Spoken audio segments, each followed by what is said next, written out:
My name's Witchey, and I want to thank Willamette Writers for asking me to come in and tape this little session on 5 minutes of fiction. I have published science fiction, fantasy, horror, literary, romance, erotica, outdoor adventure, young adult, and true crime. And I even sold a novel in Poland that sold 50,000 copies that I'll never be able to read. But they've asked me to come in and do a little teaching today, and I'm going to talk about one of the most common problems that I see in aspiring writers. It's an obstacle that every writer has to overcome, and that is their ideal of what it is to be a writer. When we start for a lot of different reasons. Some of us start because we think J.K. Rowling has a pretty easy life, and we'd like to be richer than the Queen. Some of us start because, well, nobody really understands us, and if we could just get it down on paper, the world would beat a path to our door to find out what's really in our hearts. Some of us start because we just can't help ourselves, and we're driven to the task of putting the pen on the page. But no matter where we start, we have to make a transition at one point where we move from writing because of what we feel and what we experience to writing because of what we want the reader to feel and the reader to experience. And that is one of the hardest things for aspiring writers to do, to create that transformation in their lives. Well, I'm going to talk about practice, and that's all it takes is practice. Unfortunately, most of us don't know what to practice. If you were practicing piano, you would sit down with a piano instructor, and the instructor would teach you how to do scales, and then they'd teach you how to do arpeggios, and they'd give you pieces that you would practice that would cause you to build the skills that would cause you to be able to do more complex pieces. If you were studying art, someone would sit you down and teach you how to draw a sphere and a rectangle and the classic Euclidean shapes, and you would grow those skills. But when you do writing, people seem to want to go into groups where everyone tells them what they did wrong. They're called critique groups. So we all sit around and we tell each other what to do wrong, but nobody tells us how to draw a Euclidean form and build on that, or how to do arpeggios. So the first trick that writers need to learn is that practice will change their brains so that they can do the trick of writing fiction. Your brain will adapt to whatever you do, but you have to practice the right things. So the first thing you do is figure out how to analyze text, how to look at a story and see the patterns that work so that you can isolate them and practice them. Now, I'm going to give you a couple of those patterns in a minute, but before I do that, I want to talk about how your brain works. If you go lift weights, your muscles change to adapt to that task. If you write, your brain changes to adapt to that task. It's the same principle of physiology. It's different biomechanics, but it's the same principle.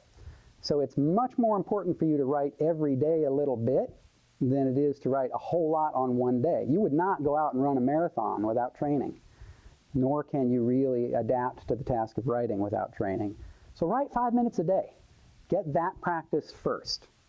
The next practice that you need is to isolate patterns of success. And any book you pick up, Willamette Writers has a whole library here of books on writing, and each of those books isolates techniques for you to practice. So when you're writing your 5 minutes every day, make sure you're trying to do something specific. For instance, you might sit down to write a short scene in 5 minutes as fast as you can, and all you're going to write is conflict and dialogue. Or the next time you sit down, you might try to write a paragraph that is purely subjective interpretation of setting through the character filter.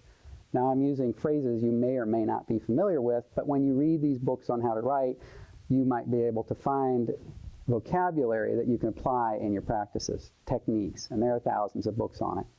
I had an article in the 2005 July issue of Writer's Digest called Emotion-Driven Fiction. There are techniques in that.